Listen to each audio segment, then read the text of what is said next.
제자들이 가서 예수께서 명하신 대로 하여 나귀와 나귀 새끼를 끌고 와서 자기들의 겉옷을 그 위에 얹음에 예수께서 그 위에 타시니 무리의 대다수는 그들의 겉옷을 길에 펴고 다른 이들은 나뭇가지를 베어 길에 펴고 앞에서 가고 뒤에서 따르는 무리가 소리 높여 이르되 호산나 다윗의 자손이여 찬송하리로다.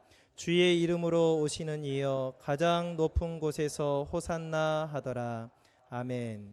오늘 말씀의 제목은 나귀를 타신 왕입니다. 오늘은 종려주일인데요. 예수님께서 예루살렘에 입성하실 때 사람들이 종려나무 가지를 흔들면서 환영했기 때문에 붙여진 이름입니다. 예수님은 그 후에 십자가의 길을 가시게 되시는데요. 오늘 우리가 주목하고자 하는 것은 예수님께서 예루살렘에 들어가실 때 어린 나귀를 타고 들어가셨다는 것입니다. 마태복음 21장 5절입니다. 시온 딸에게 이르기를 내 왕이 내게 임하나니 그는 겸손하여 나귀 곧 멍에 매는 짐승의 새끼를 탔도다 하라 하였느니라. 우리 예수님은 제자들이 끌고 온 나귀 새끼를 타시고 예루살렘에 들어가셨습니다. 여러분, 이 장면을 한번 상상해 보세요. 사람들이 길에다가 겉옷을 펴고 나뭇가지를 펴고 또 그 나뭇가지를 흔들면서 호산나 다윗의 자손이여 찬송하리로다 하면서 예수님을 맞이하는데, 예수님은 아주 작고 초라한 나귀를 타고 들어가시는 거예요. 멋진 백마를 렌트해서 타고 가시지 않고 큰 나귀에 멋진 안장 얹어서 타고 들어가지 않고 나귀 새끼를 타시고 들어가셨습니다. 자, 이 장면이 우리에게 주는 메시지가 있다는 거예요. 첫째는 예언의 성취입니다. 자, 예수님께서 나귀 새끼를 타고 들어가신 것은 구약의 선지자를 통해서 예언되었던 내용이었어요. 스가랴 9장 9절을 우리 같이 읽습니다. 시온에 따라 크게 기뻐할지어다. 예루살렘에 따라 즐거이 부를지어다. 보라, 내 왕이 내게 임하시나니 그는 공의로우시며 구원을 베푸시며 겸손하여서 나귀를 타시나니 나귀의 작은 것 곧 나귀 새끼니라. 아멘. 우리 예수님께서 나귀 새끼를 타고 예루살렘에 들어가실 것을 하나님께서 이미 선지자를 통해서 말씀하셨어요. 그리고 그 말씀이 이루어진 것입니다. 예수님의 탄생, 고난, 부활, 이 모든 것들이 구약의 선지자들을 통해서 예언되었는데 그 말씀이 이루어진 거예요. 자, 여러분, 이 사실에서 우리가 무엇을 확인할 수 있습니까? 하나님의 말씀, 하나님의 약속은 반드시 이루어진다는 거예요. 여러분, 우리가 하나님을 믿는다는 것을 다른 표현으로 하면 하나님의 말씀을 믿는 것입니다. 하나님의 말씀대로 될 것을 믿는 것이죠. 하나님의 말씀은 거짓이 없는 참이야. 하나님께서 말씀하신 것은 그대로 돼. 이 믿음 아닙니까? 바울이 로마로 압송될 때 배를 타고 가다가 유라굴로라는 광풍을 만납니다. 뱃사람들이 여러 가지로 노력을 했지만 도저히 감당할 수 없는 태풍이었어요. 이제 살 소망이 끊어져 버린, 더 이상 구원이 보이지 않는 그런 상황입니다. 그때 바울이 뭐라고 말해요? 여러분, 안심하십시오. 배는 손상을 입겠지만 우리 가운데 한 사람도 죽지 않을 것입니다. 내가 믿는 하나님이 어젯밤에 나에게 그렇게 말씀하셨습니다. 나는 나에게 주신 말씀대로 되리라고 믿습니다. 여러분, 바울도 그 풍랑 속에서 죽을 지경이었지만 자신에게 주신 말씀을 붙들었던 거예요. 나는 하나님께서 나에게 말씀하신 그대로 되리라고 믿습니다.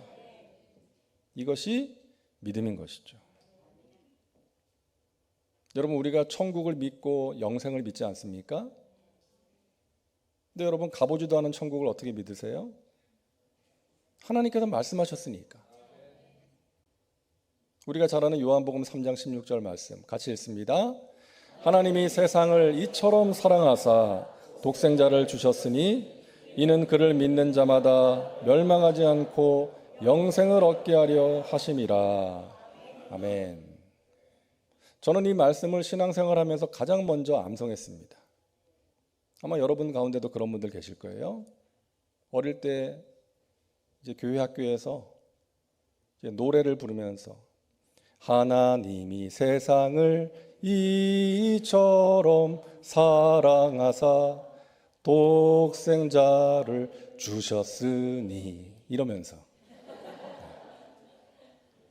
그러니까 여러분, 교회 학교 교육이 얼마나 중요합니까? 40년이 훨씬 넘었는데 기억하고 있잖아요. 우리가 천국과 영생을 믿는 것은 하나님께서 약속하신 것이기 때문이죠. 그 약속의 말씀을 믿는 것입니다. 여러분, 성경 전체를 한 단어로 표현을 한다면 약속이라는 단어로 표현할 수 있어요. 하나님께서 주신 약속, 아담과 하와에게 주신 약속, 아브라함과 이삭과 야곱에게 주신 약속, 여러 선지자들을 통해서 주신 약속, 그리고 우리에게 주시는 약속이에요. 내가 세상 끝날까지 너희와 항상 함께 있으리라. 내가 너를 굳세게 하리라. 참으로 너를 도와주리라. 참으로 나의 의로운 오른손으로 너를 붙들리라. 너희가 기도하면 내가 응답하리라. 하나님께서 우리에게 이와 같은 약속을 주시는 이유는 하나님은 우리의 아저씨가 아니라 아버지시기 때문입니다. 소설 닥터 지바고의 마지막 장면을 보면은 이 지바고의 이복 형인 예브그라프 장군이 타냐에게 물어요. 너 어떻게 아버지하고 헤어지게 되었니? 떠올리기 싫은 기억이었기 때문에 타냐는 대충 대답을 합니다. 혁명으로 거리에 불이 났고요. 어수선했어요. 이 예브그라프가 다시 물어요. 솔직하게 얘기해봐. 너 아버지하고 어떻게 헤어지게 되었니? 그러니까 타냐가 대답을 합니다. 사실은요, 아버지가 제 손을 놓고 가버렸어요. 그러자 예브그라프가 말합니다. 내가 너에게 진실을 말해줄게. 너의 손을 놓고 도망친 그 로마노프는 너의 친아버지가 아니야. 그가 너의 친아버지였다면 아무리 거리에 불이 나고 힘든 상황이었다 할지라도 네 손을 놓고 가지 않았을 거야. 너의 아버지는 바로 닥터 지바고야. 그가 너의 친아버지다. 이 타냐는 그제서야 자신의 친아버지가 누군지를 알게 된 거예요. 사랑하는 여러분, 이 세상에는요, 수많은 가짜 신들이 있습니다. 많은 사람들이 그 가짜 신들, 우상들을 섬기면서 살아가고 있어요. 물질의 신, 명예의 신, 성공의 신, 쾌락의 신, 외모의 신들입니다. 하지만 그런 신들은 이 타냐의 손을 뿌리치고 도망가 버린 그 로마노프처럼 우리와 끝까지 함께하지 않고 언젠가는 우리를 배신하고 말 거예요. 오직 하나님 한 분만이 우리에게 참된 신이시고 참된 아버지심을 믿으시기를 바랍니다. 그분은 절대로 우리의 손을 뿌리치지 않습니다. 우리를 고아처럼 버려두지 않으시고 끝까지 함께 하십니다. 이사야 49장 15절 말씀처럼 여인은 혹시 그 젖 먹는 자식을 잊는다 할지라도 하나님은 절대로 우리를 잊지 않으신다. 우리를 손바닥에 새기셨다고 말씀하세요. 우리 곁에서 우리를 지켜보고 계신다는, 날마다 우리를 들여다보고 계신다는 거예요. 여러분, 하나님의 말씀을 믿으시기를 바랍니다. 하나님의 말씀으로 위로받으시고 하나님의 말씀으로 소망을 발견하시고 여러분이 이 세상에 사는 날 끝까지 그 하나님의 말씀을 붙드시고 승리의 삶을 살아가시기를 주님의 이름으로 축원합니다. 둘째로 나귀를 타신 예수님을 보면서 우리가 알게 되는 것은 예수님의 겸손입니다. 마태복음 21장 5절 말씀을 우리 같이 읽겠습니다. 시온 딸에게 이르기를 내 왕이 내게 임하나니 그는 겸손하여 나귀 곧 멍에 매는 짐승의 새끼를 탔도다 하라 하였느니라. 아멘. 예수님께서 나귀 새끼를 타시고 예루살렘에 들어가신 것은 스스로 낮아지신 거예요. 보란 듯이 백마 타고 들어가지 않고 황금 마차 타고 들어가지 않고 기운이 없고 초라한 그 어린 나귀를 타고 들어가신 거예요. 예수님의 중요한 성품, 겸손인 것입니다. 하나님의 아들이신 그분이 낮고 천한 인간의 모습으로 이 땅에 오신 것 자체가 놀라운 겸손이죠. 여러분, 신앙의 성숙은 그런 예수님을 닮아가는 것입니다. 우리가 잘 아는 빌립보서 2장 5절부터 8절 우리 같이 읽겠습니다. 너희 안에 이 마음을 품으라. 곧 그리스도 예수의 마음이니 그는 근본 하나님의 본체시나 하나님과 동등됨을 취할 것으로 여기지 아니하시고 오히려 자기를 비워 종의 형체를 가지사 사람들과 같이 되셨고 사람의 모양으로 나타나사 자기를 낮추시고 죽기까지 복종하셨으니 곧 십자가에 죽으심이라. 아멘. 우리가 품어야 되는 예수님의 마음이에요. 하나님이신 그분이, 하나님의 아들이신 그분이 스스로를 높이지 않으시고 종이 되실 만큼 자기를 낮추신 그 마음인 것입니다. 우리는 어때요? 누군가가 나를 알아주지 않으면 섭섭하고 누가 조금만 내 자존심을 건드려도 발끈합니다. 그런 마음이 우리 안에 계신 성령님의 도우심으로 다스려져야 되는 거예요. 여러분, 우리는 낮아지고 하나님만이 높임을 받으셔야 됩니다. 그런 면에서 보면 이 침례 요한이 참 훌륭한 사람이에요. 예수님이 나타나시기 전까지 사람들은 요한에게 와서 요한이 전하는 말씀을 들었고 요한에게 침례를 받았어요. 근데 예수님이 나타나니까 사람들이 다 예수님께로 가는 거예요. 그런 상황이 되면 인간의 본성은 무엇입니까? 시기와 질투가 생기는 거죠. 자존심이 상하는 거 아니겠어요? 내가 인생 선배고 사역 선배인데 그러면서 마음이 상할 수가 있는 것이죠. 하지만 요한은 말합니다. 나는 물로 침례를 베풀지만 그분은 불과 성령으로 너에게 침례를 베풀 것이다. 그분은 나보다 훨씬 능력이 많은 분이다. 나는 그분의 신발끈을 풀 자격도 없는 사람이다. 요한은 오직 예수님만 높입니다. 그럴 수 있었던 것은 예수님이 누구신지를 알았고 자기가 누군지를 알았기 때문이에요. 나는 그분의 길을 곱게 하기 위해서 광야에서 외치는 소리다. 여러분, 자신이 어떤 존재인지를 알면 겸손해질 수가 있는 거예요. 우리는 어떤 존재입니까? 죄가 많고요. 부족함이 많고요. 연약하고요. 실수 잘하고요. 하나님 앞에 서면 항상 부끄러운 사람 아닙니까? 그렇기 때문에 하나님의 은혜를 구하면서 살아가는 것이죠. 하나님, 저는 아무것도 아닙니다. 저 스스로의 힘과 의지로는 하나님을 기쁘시게 할 수 없고 하나님의 말씀대로 살아갈 수 없습니다. 하나님의 은혜가 없이는 살 수 없는 사람입니다. 그러면서 자신을 낮추게 되고 겸손하게 하나님의 은혜를 구하게 되는 것이죠. 베드로가 40년 된 안진뱅이를 일으키는 기적을 행합니다. 놀라운 기적을 행했어요. 그러자 사람들이 베드로를 주목하기 시작합니다. 관심이 집중됐어요. 베드로를 보기 위해서 성전 앞 광장에, 예루살렘 성전 광장에 사람들이 모여들었어요. 그때 베드로가 뭐라 그럽니까? 여러분, 이 사람이 걷게 된 것이 우리의 힘과 능력으로 된 것입니까? 왜 우리를 주목하십니까? 하나님께서 하신 일입니다. 하나님께만 영광을 돌리십시오. 사도 바울도 그랬죠. 얼마나 많은 기적을 행했습니까? 하지만 그 능력이 자신에게 있는 것이 아니라 하나님으로부터 왔음을 여러 번 강조하고 있잖아요. 결코 자신을 드러내지 않습니다. 이들의 겸손을 통해서 하나님의 나라가 확장되었고 하나님께서 영광을 받으신 줄로 믿습니다. 여러분, 우리는 우리 안에 생길 수 있는 교만을 경계해야 돼요. 우리 안에 그 교만이 수시로 찾아오기 때문이에요. 여러분, 아담과 하와의 불순종도요, 그 근원을 들어가 보면 교만이 있었잖아요. 너가 하나님처럼 되는 거야. 그 뱀의 유혹에 넘어진 거 아닙니까?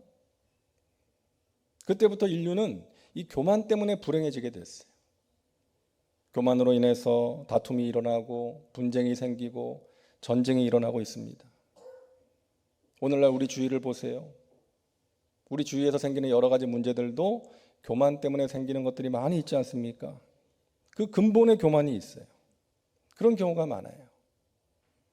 자신이 괜찮은 사람이라는, 사람들로부터 인정받고 영광을 받기에 합당한 존재라는 그 마음, 내가 누군데 너가 나한테 이렇게 해, 그 마음이에요. 인류가 교만 때문에 불행해졌기에 우리 예수님께서는 그 문제를 해결해 주시기 위해서 겸손한 모습으로 이 땅에 오셔서 십자가를 지신 것입니다.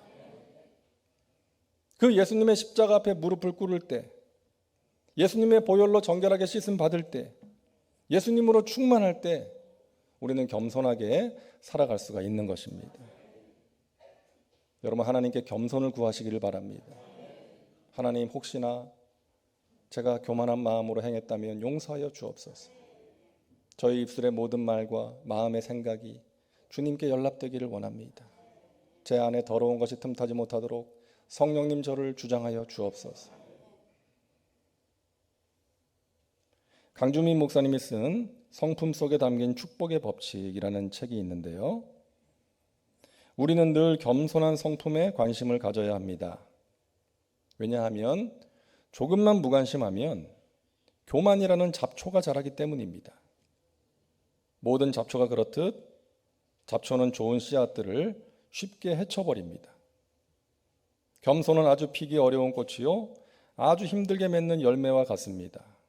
그러므로 주의를 기울여 겸손이라는 성품을 가꾸어야 합니다. 자, 셋째로 나귀를 타신 예수님은 고난받는 왕으로 이 땅에 오셨음을 우리에게 보여줍니다. 예수님께서 예루살렘에 들어가시는데 사람들이 환호합니다. 마태복음 21장 8절과 9절 우리 같이 읽습니다. 무리의 대다수는 그들의 겉옷을 길에 펴고 다른 이들은 나뭇가지를 베어 길에 펴고 앞에서 가고 뒤에서 따르는 무리가 소리 높여 이르되 호산나 다윗의 자손이여 찬송하리로다 주의 이름으로 오시는 이여 가장 높은 곳에서 호산나 하더라. 아멘. 자, 예수님께서 나귀를 타시고 예루살렘에 들어가시는데 사람들이 나와서 환영을 합니다. 겉옷을 벗어서 길에 펴고 나뭇가지를 길에 펴고 종려나무를 흔들면서 환영합니다. 이것은 당시에 왕이 행진할 때 백성들이 했던 행동이에요. 그러니까 당시 사람들은 예수님이 자신들을 로마의 압제로부터 해방시켜줄 왕이요 메시아라고 인식했던 것입니다. 정치적인 메시아로 인식했던 거예요. 호산나 다윗의 자손이여, 이 말은요 구원하소서 메시아여, 의역하면 메시아 만세, 만세를 외친 것입니다. 서두에 말씀드린 것처럼 여러분, 이 장면이 좀 코믹하지 않아요? 사람들은 왕을 맞이하는 것처럼 막 겉옷을 길에 펴고 나뭇가지를 깔고 흔들면서 예수님을 맞이하는데 예수님은 초라한, 기운이 없는 그 어린 나귀 새끼를 타시고 들어오시는 거예요. 메시지가 있는 것이죠. 나는 너희가 생각하는 그런 메시아가 아니다. 너희들을 로마의 압제로부터 구원해 주기 위해 온 왕이 아니야. 나는 고난받는 왕, 평화의 왕으로 이 땅에 온 메시아다. 이걸 보여주신 거예요. 여러분, 그 당시에 나귀는 귀족들이 타던 짐승이 아니었어요. 주로 서민들이 이제 짐을 운반할 때 사용했던 짐승입니다. 예수님은 그런 나귀와 같이 봉사와 섬김을 위해서 자기 희생을 통해서 인류를 구원하기 위해서 오신 왕이라는 것을 보여주신 거예요. 여러분, 예수님의 모습은 당시 사람들이 기대했던 모습이 아니었습니다. 당시 이스라엘 사람들은 예수님께서 그 가진 신적인 능력으로 자신들을 로마의 압제로부터 구원해 주기를 기대했어요. 근데 예수님은 그렇게 하지 않으셨어요. 고난당하시고 십자가의 길을 가신 것입니다. 참혹한 십자가에 달려서 처절하게 돌아가신 거예요. 고난받는 왕, 이 예수님의 모습은 당시 사람들이 보기에는 실망스러웠고요, 처절한 실패자의 모습이었습니다. 하지만 그 고난과 그 죽으심으로 인류를 구원하는 구원의 길이 열린 줄로 믿습니다. 우리가 잘 아는 요셉을 보세요. 요셉은 꿈을 꾸고 난 뒤부터 그 꿈과는 정반대의 길을 가지 않습니까? 형들의 미움을 받아서 죽을 뻔하다가 애굽의 종으로 노예로 팔려갑니다. 아버지의 특별한 사랑을 받던 아들이 노예가 된 거예요. 그 상황에서도 열심히 일을 해서 주인에게 인정을 받았는데 억울한 누명을 뒤집어쓰고 감옥에 들어가게 됩니다. 절망적인 상황이었어요. 실망스러운 상황이었어요. 하지만 그 모든 상황 가운데 하나님이 함께 하셨고 하나님이 성실하게 일하고 계셨습니다. 요셉을 향한 하나님의 선하신 뜻과 계획이 그 절망적인 상황을 통해서 이루어지게 된 거예요. 그 모든 상황이 그를 향한 하나님의 뜻이 이루어지는 과정이었던 것입니다. 결국 하나님은 그 모든 상황을 사용하셔서 요셉을 애굽의 총리로 세우셨고 수많은 사람들을 기근에서 구원하는 그 일에 요셉을 사용하셨던 거예요. 사랑하는 여러분, 혹시 낙심과 실망 가운데 빠져 있는 분 혹시 계십니까? 여러분 기억하세요. 우리가 보기에는 실망스러운 상황이라 할지라도 하나님께서 그 상황 가운데 일하고 계심을 믿으시기를 바랍니다. 하나님의 뜻이 이루어지고 있어요. 하나님께서 합력하여 선을 이루실 것입니다. 우리는 그 믿음을 가져야 되는 것이죠.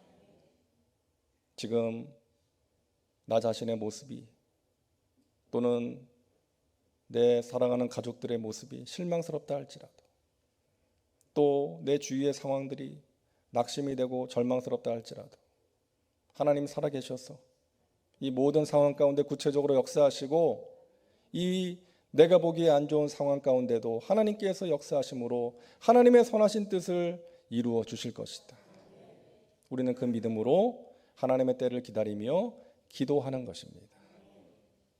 하나님께서 반드시 합력하여 선을 이루시고 하나님을 의지하고 기도하는 여러분의 삶 가운데 하나님의 선하신 뜻과 계획이 아름답게 이루어질 줄로 믿으시기를 바랍니다. 우리는 이번 한 주간 고난 주간을 보내게 되는데요. 예수님은 우리를 위해서 십자가의 길을 가셨습니다. 그 참혹한 십자가에 달려 죽으심으로 우리를 죄에서 구원해 주셨습니다. 그 십자가가 우리에게 생명이요 능력인 줄로 믿습니다. 성 프란시스가 고향에서 지낼 때 하루는 집에서 일하는 하인이 우물에서 물을 길어 올리는 모습을 보게 됐어요. 근데 이 하인이 물을 길어 올릴 때마다 이상한 행동을 합니다. 물통에다가 나뭇가지를 하나 넣고 물을 길어 올리는 거예요. 왜 그렇게 하냐고 물었습니다.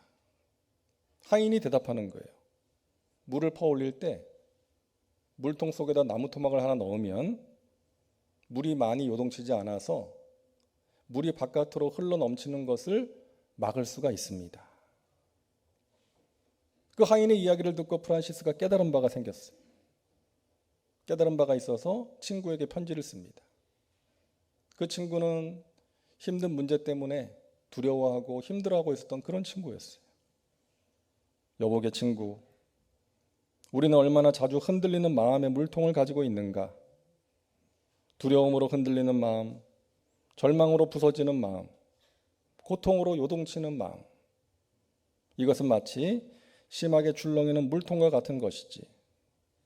그러나 거기에 십자가라는 나무를 던져보게. 십자가의 사랑과 은혜, 능력이 자네의 흔들리는 마음을 잠잠하게 해줄 것이네. 사랑하는 여러분, 십자가의 능력으로, 십자가를 지신 예수님이 주시는 은혜와 평강으로 여러분의 마음을 지키시고 하루하루 승리의 삶을 살아가시기를 주님의 이름으로 축원합니다. 기도합니다. 좋으신 하나님, 우리를 죄에서 구원하시기 위하여 독생자를 이 땅에 보내주시고 십자가의 길을 통해서 죄와 저주와 영원한 사망 가운데 빠져있던 우리를 구원해 주시니 감사합니다. 그 십자가의 은혜, 그 십자가의 능력으로 저희들 넉넉히 승리하는 삶을 살게 하여 주시옵소서. 하나님이 주신 말씀을 믿음으로 붙들게 도와주시고 우리 안에 예수 그리스도의 성품이 회복되게 하여 주옵소서. 낙심과 실망스러운 상황 속에서 하나님이 역사하고 계신다는 믿음을 갖게 도와주시고 합력하여 선을 이루시는 그 하나님의 손길을 체험할 수 있도록 인도하여 주옵소서. 예수님의 이름으로 기도하옵나이다. 아멘.